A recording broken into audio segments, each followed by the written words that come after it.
Hello friends, welcome to my channel. I am Aniruddha Mandal. So friends, today we will discuss the remaining part of the voice change. That is the future tense, voice change of future tense. Future tense voice change. Today we will notice. লক্ষ্য করব আজকে। দেখো চলো দেখা যাক example সমেত। So প্রথমে বলা হয়েছে ফিউচার ইনডিফিনাইট টেন্স। তাহলে এই ফিউচার ইনডিফিনাইট টেন্সের ভয়েস চেঞ্জ কেমন হয়, এর অ্যাক্টিভ ভয়েস ফর্ম, এর প্যাসিভ ভয়েস ফর্ম দুটোই আমরা লক্ষ্য করব। So in active voice the form of future indefinite tense is, প্রথমে থাকে সাবজেক্ট, তারপরে শ্যাল বা উইল হয়, তারপরে ভার্বের 1 নম্বর, তারপরে অবজেক্ট। ইন প্যাসিভ এটা কি হয় প্যাসিভে, প্রথমে সাবজেক্ট মানে কি এই অবজেক্টটা এখানে সাবজেক্ট হয়, প্লাস কি থাকে শ্যাল বা উইল এখানে ব্যবহৃত হয়, প্লাস বি প্লাস ভি3 প্লাস বাই প্লাস অবজেক্ট। মূল লক্ষণীয় বিষয় কি, শ্যাল বা will plus be plus verb 3। তাহলে এই জায়গাটা দেখলেই বোঝা যায় কোন টেন্সে আছে ভার্বটি, সেন্টেন্স আমার কোন টেন্সে আছে। তাহলে সে ভার্বকে লক্ষ্য করতে হবে প্রথমে, সে ভার্বকে লক্ষ্য করলে বোঝা যাবে সেন্টেন্সটি কোন টেন্সে আছে। তাহলে সেই টেন্স অনুযায়ী আমরা প্যাসিভ ভয়েস করব। চলো ফিউচার ইনডিফিনাইট টেন্সের এখন উদাহরণগুলি লক্ষ্য করি। চলো দেখা যাক উদাহরণগুলি। For example, Sanjana will sing A song. এখানে একটি এক্সাম্পল নেওয়া হয়েছে, বলা হয়েছে কি Sanjana will sing a song, অর্থাৎ সঞ্জনা একটি গান করবে। এটিতে বাংলায় ক্রিয়াপদের শেষে কি থাকে, ব, ক্রিয়াপদের শেষে ব থাকে। তাহলে এটা ভবিষ্যৎকে ইঙ্গিত করে, ভবিষ্যৎ অর্থাৎ ফিউচার, ভবিষ্যৎ অর্থাৎ future. It suggests that something is going to happen in the future. So Sanjana will sing a song, Sanjana একটি গান করবে। তাহলে এর প্যাসিভ ভয়েস ফর্ম কেমন হয়, a song will be sung by Sanjana, যে ফর্ম বলা হয়েছিল সেই ফর্ম অনুযায়ী হয়েছে। এ সং এখানে subject position, will be sung passive verb plus by plus Sanjana, এটা অবজেক্ট পজিশন, এখানে সাবজেক্ট পজিশন। চলো নেক্সট স্লাইডে যাওয়া যাক, কি এক্সাম্পল আছে দেখে নিই। সাম মোর এক্সাম্পলস, এখানে সাম মোর এক্সাম্পলস দেওয়া হয়েছে, বলা হয়েছে কি হি উইল টিচ মি, সে আমাকে শিক্ষা দিবে। তাহলে he will teach me. The voice change of this sentence will be in this way, the passive form is shall be taught. The verb will teach will transformed into shall be taught.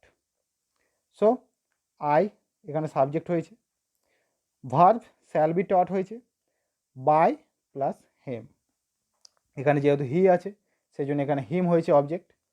Will টিচের জায়গায় কী হবে, shall be taught, যেহেতু এখানে me আছে সেই জন্য me এর যে subjective case হয় সেটি হয় আই। তাহলে মি থেকে কি হয়, আই হয়, মি থেকে আই। মনে করো সেই ভিডিওটি যেখানে আমি বলেছিলাম প্রোনাউনের চেঞ্জগুলো। তাহলে মি থেকে কি হয়, আই হয়। তাহলে আয়ের সাথে কি হয়, আয়ের সাথে কি হয়, শ্যাল, আই শ্যাল হয়। তাহলে শ্যালের ব্যবহার বর্তমান দিনে উঠেই গেছে, অ্যাকচুয়ালি আমরা বলতে পারি shall is no longer in use, will is more popular, will এখন বেশি ব্যবহৃত হয়।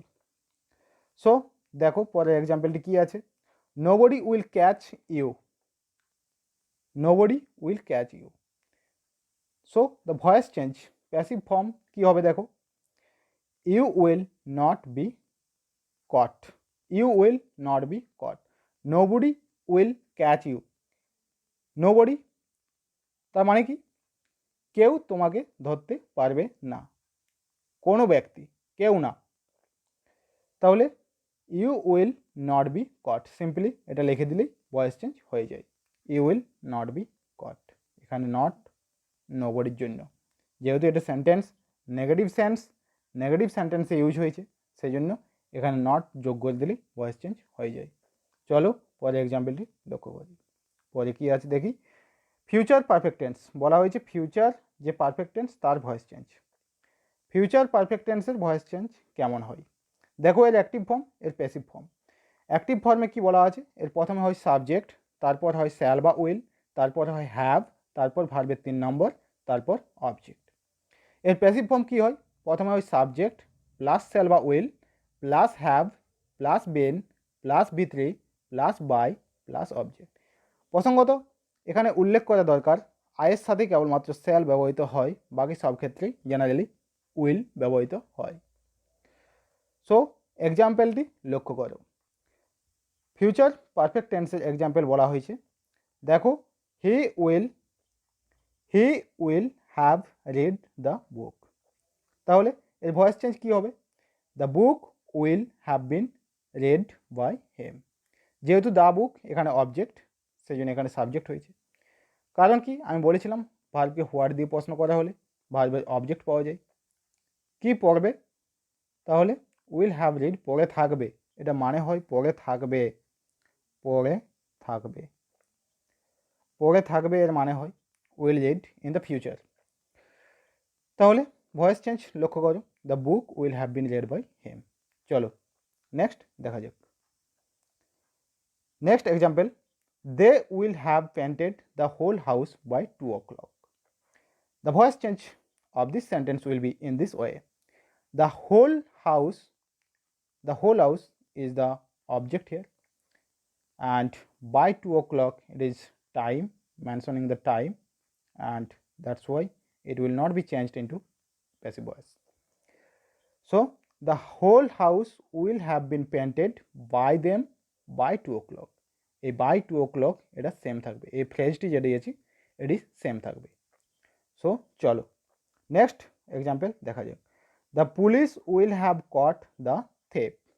So passive form of this sentence will be, দেখো কেমন হয়, the thief will have been the thief will have been caught by the police. তাহলে এর passive form কি হয়, the thief will have been, এখানে লক্ষণীয় বিষয় will plus have plus been plus caught, ভার্বের 3 নম্বর V3, অর্থাৎ past participle of the verb এখানে ইউজ হয়। আর দ্য থিপ, এখানে যেহেতু দ্য থিপ আছে সেই জন্য উইল হয়েছে। So this is the example of future perfect tense. চলো নেক্সট স্লাইড। সো এখানে উল্লিখিত বিষয় এটি যে the passive voice of future continuous tense and future perfect continuous tense can not be formed. তাহলে ফিউচার পারফেক্ট কন্টিনিউয়াস আর future continuous টেন্সের voice change সম্ভব নয়। Future perfect continuous tense and future continuous tense, the passive voice of these tenses are not possible. So this is the analysis in today's video, and I will bring for you the whole topic of voice change, that is the voice change of imperative sentences and some more difficult voices, and we will notice those passive voices in the next video. So thank you for today, and thank you for watching the video, and please do subscribe my channel, and if you really like the way of my teaching, then please do subscribe my channel and press the bell icon button so you can get the notification. So thank you, bye bye, chalo, good night.